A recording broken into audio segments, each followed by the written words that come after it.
Good morning 8th class. आज आपका SST का पीरियड है जिसमें हम आपके हिस्ट्री के लेसन 5 क्राफ्ट्स एंड इंडस्ट्रीज को समझेंगे। इसमें आपके फोकस के 3 पॉइंट बताए गए हैं। ठीक है, इंडियन इंडस्ट्री जो थी ब्रिटिश के आने से पहले की, ठीक है, ब्रिटिश पॉलिसीज क्या रही इंडिया में और इंडस्ट्री का ग्रोथ क्या रहा 20th सेंचुरी में। ठीक है, तो आप जो इंडियन इंडस्ट्री एंड ट्रेड है प्री ब्रिटिश पीरियड में, यानी कि ब्रिटिश के आने से पहले क्या था, मुगल काल में भी जो इंडियन क्राफ्ट था वो बहुत ही विकसित था। ठीक है, जैसे कि आपका सिल्क हो गया, प्रीशियस स्टोन हो गए, हैंडीक्राफ्ट्स हो गए, इनकी बहुत डिमांड थी और ये मुगल काल में बहुत ही बनाए जाते थे। ठीक है, फिर उसके बाद जो इंडियन ईस्ट इंडिया कंपनी आई, ठीक है, उसने भारतीय व्यापार को देखा। ठीक है, इस व्यापार को हासिल करने के लिए मतलब विभिन्न देशों के बीच में एक युद्ध जैसी स्थिति थी जिसमें कि ईस्ट इंडिया कंपनी ने भारत पर अपना अधिकार स्थापित कर लिया था। ठीक है, इस कंपनी ने भारतीय व्यापार के ऊपर एकाधिकार स्थापित कर लिया। उसके बाद जो इंडस्ट्रियल रेवोल्यूशन हुआ, ठीक है, इंडस्ट्रियल रेवोल्यूशन के कारण जो थी वो मशीनों से बना हुआ माल आने लगा, जिसके कारण जो आपका हैंडमेड यानी जो क्राफ्ट था वो बिल्कुल ही वो उद्योग तबाह हो गया। ठीक है, भारत में वो उद्योग बिल्कुल तबाह हो गया और लोग जो थे वो ग्रामीण क्षेत्र से शहरी क्षेत्र में आने लगे। लेकिन शहरी क्षेत्र में भी इतना अधिक इंफ्रास्ट्रक्चर नहीं था कि इन लोगों के रहने के लिए कि वो उनका विकास कर सके। ठीक है, इसीलिए उनकी स्थिति और भी दयनीय हो गई। ठीक है, उसके बाद में जो आपके दादा भाई नौरोजी हैं, मतलब ब्रिटिश की पॉलिसी ऐसी रही भारतीय व्यापार के लिए, वो माल को यहाँ पे सस्ते में खरीदते थे और बाहर उसको महंगे में बेचते थे। तो जो इंडिया की वेल्थ थी वो भारत से निकलकर बाहर जाने लगी। इस तरफ जो था दादा भाई नौरोजी ने ध्यान आकर्षित किया, वो सबसे पहले व्यक्ति थे जिन्होंने इस तरफ ध्यान आकर्षित किया। ठीक है, तो अब हम इस चैप्टर को और डिटेल में समझेंगे। ठीक है, ये मैंने आपको समरी में समझाया था। 8th क्लास, अब हम लेसन 5 क्राफ्ट्स एंड इंडस्ट्रीज को डिटेल में समझेंगे। ठीक है, इसमें जो मैंने आपको पहले भी बताया था फोकस के 3 पॉइंट हैं। Indian industries and trade in pre British period, British policies in India, growth of industries in the 20th century. Indian industry and trade in pre-British period. During the Mughal period, there was no formal industrial system in India. ठीक है, formal industrial system in India.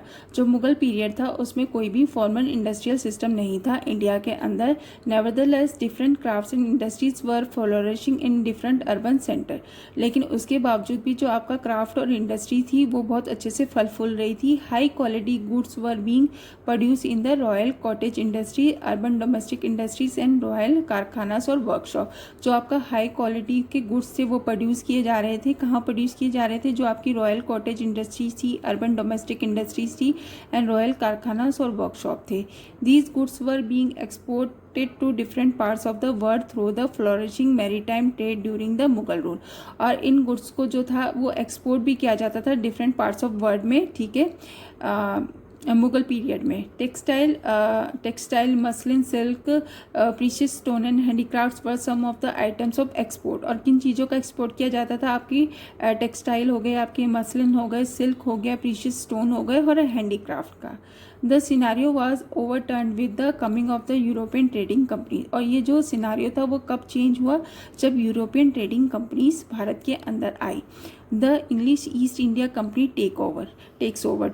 European companies extensively traded gold and silver bullion in exchange for goods such as textile and handicraft।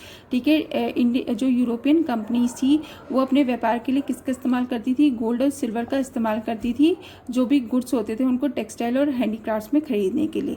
with India in addition to establish factories in India during the period from 1600 to 1757। और उन्होंने अपनी जो factories थी वो India में कौन से time period में इस्टेब्लिश करी?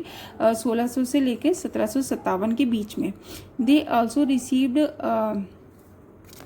फिरमेंट्स from the Mughal rulers giving them various trade concession. और मुगल रूलर्स की तरफ से भी उन्हें व्यापार में बहुत सी छूटें दी जा रही थी। This lucrative trade with India resulted in a race between the various companies to gain monopoly over it. जो भी ये ल्यूक्रेटिव ट्रेड था उस पर उसके कारण जो बहुत सी कंपनियां थी वो अपना एकाधिकार स्थापित करना चाह रही थी, ultimately leading to the victory of the English East India Company. और आखिर में किसकी जीत हुई?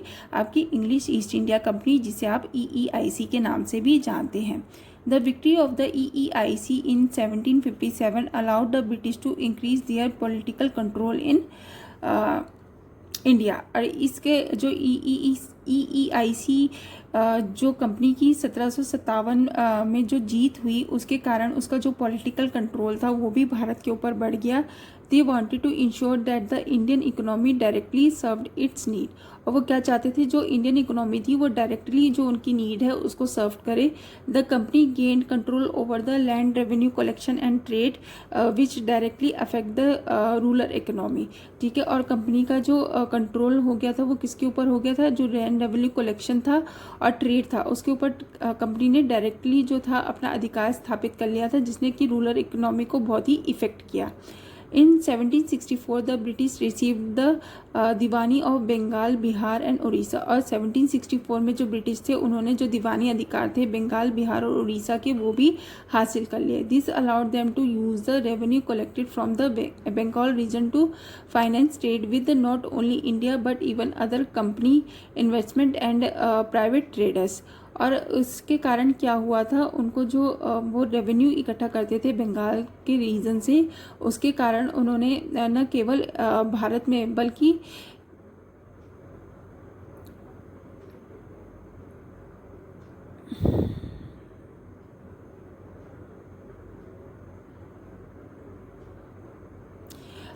जो वो रेवेन्यू बंगाल से जो वो इकट्ठा करते थे उसके कारण केवल वो भारत में बल्कि जो अदर कंपनी की इन्वेस्टमेंट थी उसमें भी, प्राइवेट ट्रेडर्स में भी वो इसका इस्तेमाल करने लगे। So the need for import of gold and silver for trade was limited. ठीक है, जिसके कारण जो उनका गोल्ड और सिल्वर का जो उनको ज़रूरत पड़ती थी चीज़ों को इंपोर्ट करने की वो कम हो गया। On the other hand British manufacture try to impose barriers on this cheap trade as they were unable to compete with the quality of the Indian goods. और जो ब्रिटिश मैन्युफैक्चर थे उन्होंने क्या करा, बहुत सारे जो इम्पोज उन्होंने बैरियर्स किए।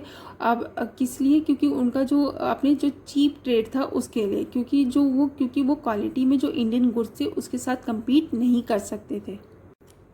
The Industrial Revolution. The Industrial Revolution started in the 18th century in Europe, forever changing the way goods were produced। ठीक है, जो इंडस्ट्रियल रेवोल्यूशन था वो 18th सेंचुरी में यूरोप में स्टार्ट हुआ, जिसने कि पूरा ही तरीका बदल दिया गुड्स को प्रोड्यूस करने का। This led to a deeper social and economic impact, जिसके कारण की बहुत ही गहरा सोशल और इकोनॉमिक इम्पैक्ट पड़ा। Various machines such as the spinning jenny and cotton mill were introduce, जिसके कारण क्या क्या इंट्रोड्यूस हुआ, मशीन्स इंट्रोड्यूस हुई जैसे कि स्पिनिंग जेनी और cotton mill, which revolutionise the economy, जिसके कारण जो आपकी इकोनॉमी में भी बहुत ही क्रांतिकारी परिवर्तन आया। Expensive handmade goods craft by artisans were replace by cheaper goods mass produce by machines.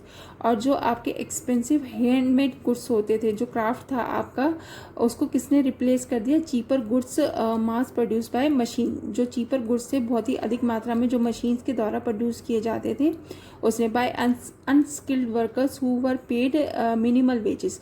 और जो उनको प्रोड्यूस करने, उन गुड्स को प्रोड्यूस करने वाले वर्कर थे वो भी अनस्किल्ड थे, क्योंकि उनको बहुत ही कम वेजेस भी मिलता था। In addition to these economic changes, there were also deep social impact of the Industrial Revolution. There was a migration of large number of people from villages to town in search of employment in the factories located there। ठीक है, अब क्या हुआ कि बहुत ही बड़ी संख्या में जो लोग थे वो गांव से शहरों की तरफ आने लगे रोजगार की खोज में, क्योंकि यहाँ पे जो फैक्ट्रीज थी वो थी। The standard of living improved as goods become more affordable. और जो स्टैंडर्ड ऑफ लिविंग था वो भी इम्प्रूव होने लगा, क्योंकि जो सामान था वो उनकी अफोर्डेबल था, उसको वो आसानी से खरीद सकते थे। However there were also many negative impacts, लेकिन इसके कुछ नकारात्मक प्रभाव भी पड़े।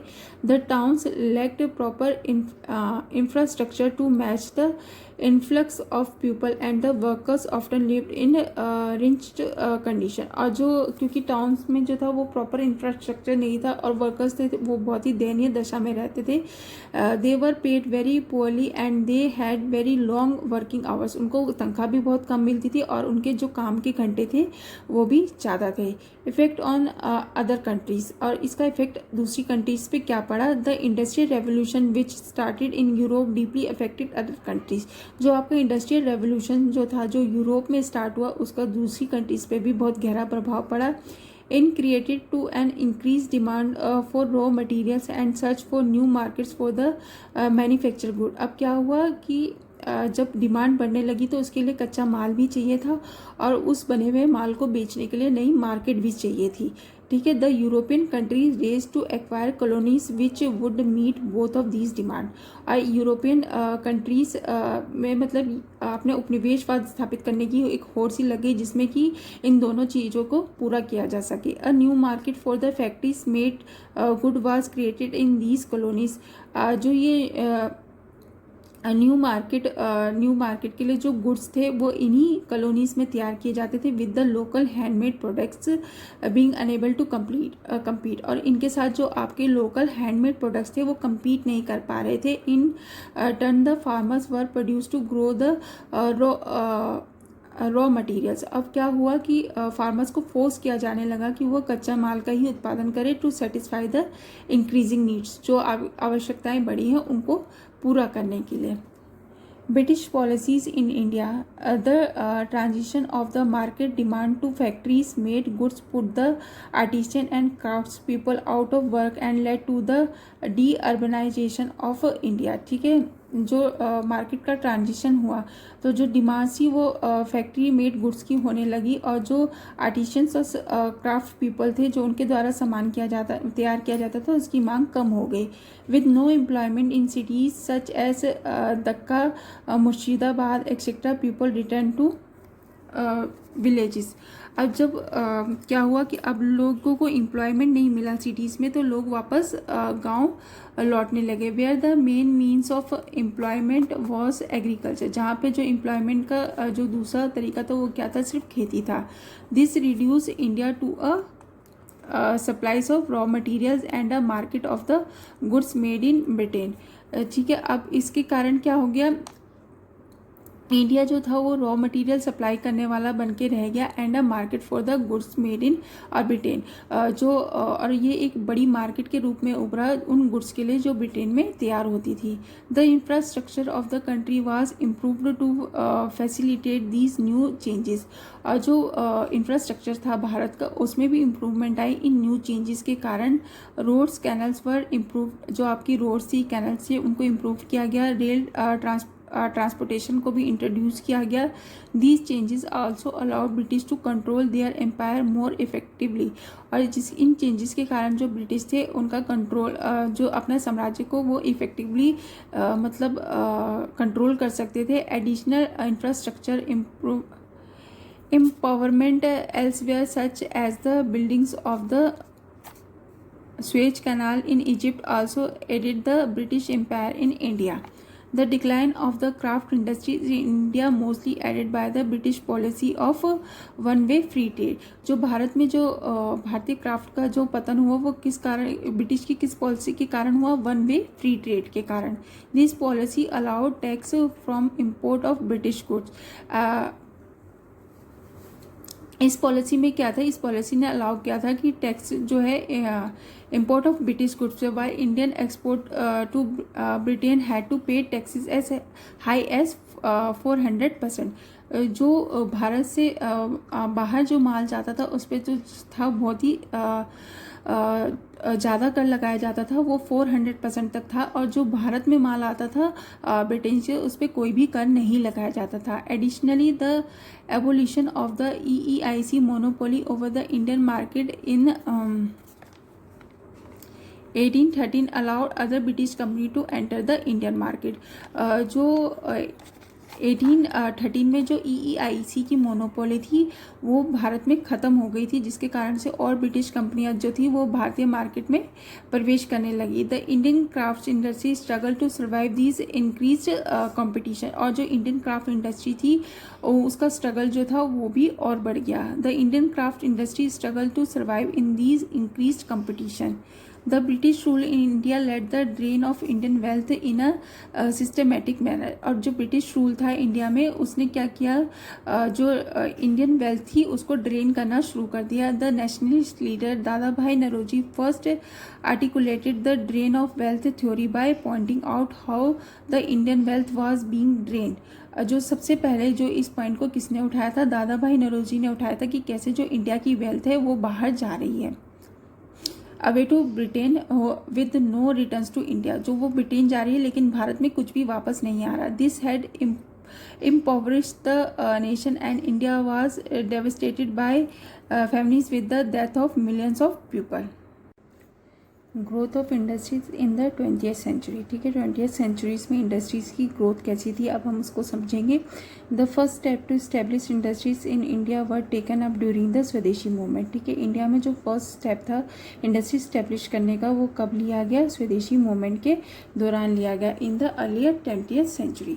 ठीक है, at this time Indian own textile mills came up in Ahmedabad. इस समय तक जो इंडियन ओन टेक्सटाइल मिल्स थी वो आ गई थी आपकी अहमदाबाद, सूरत और बम्बई में। The Tata iron and steel factories was also set up in 1905 in Jamshedpur, और जो Tata iron and steel factory है वो भी इस्टेब्लिश हो चुकी थी आपकी 1905 में जमशेदपुर में। Sugar and cement industries however were establish a little late in the 1930s। जो आपकी शुगर और सीमेंट इंडस्ट्री थी वो थोड़ी लेट डेवलप हुई, इस्टेब्लिश हुई, वो हुई 1930 में आसपास। Industrialisation in India was preceded by widespread plantation industries. Industrialisation के कारण जो इंडिया में जो था वो प्लांटेशन इंडस्ट्रीज़ का बहुत अधिक विकास हुआ, which produce cash crops at a large scale, जिसमें जो था कैश क्रॉप्स जो नकदी फसलें थी उनको बड़े ही लार्ज स्केल पर उगाया जाने लगा। किस पर्पज़ से, एक्सपोर्ट के पर्पज़ से। Large state growing only one cash crop like Indigo, T और coffee could be seen in different part of 19th century in India। पहले क्या होता था 19th सेंचुरी में केवल एक ही कैश क्रॉप जैसे कि इंडिगो, टी और कॉफ़ी को ही मतलब इम्पोर्टेंस दी जाती थी। मैनी टी प्लांटेशन केम अप इन असम। जो टी प्लांटेशन थे वो कहाँ पर आपके उभरे थे, असम में, Bengal and South India. While coffee plantations were set up in the Western Ghat of South India. और जो आपके कॉफ़ी का प्लांटेशन था वो कहाँ पर डेवलप हुआ था, Western Ghat of South India में। These plantation were mostly own by Europeans. इन प्लांटेशंस पर किसका अधिकार था, मोस्टली यूरोपियंस का। While the workers were Indian, और जो उसमें वर्कर्स थे वो कौन थे, इंडियंस थे। Having made to sign contract with the planters, मतलब इनका एक कॉन्ट्रैक्ट साइन करते थे ये प्लांटर्स के साथ, जिसके कारण जो था वो वर्कर्स को एक्सप्लॉइट करते थे as they could not leave the plantation, जिसके कारण वो जो प्लांटेशन था उसको छोड़कर नहीं जा सकते थे। However the process of industrialisation in India was very slow. जो इंडिया में इंडस्ट्रियलाइजेशन का जो प्रोसेस था वो बहुत ही स्लो था। And there was a lack of basic industries like engineering and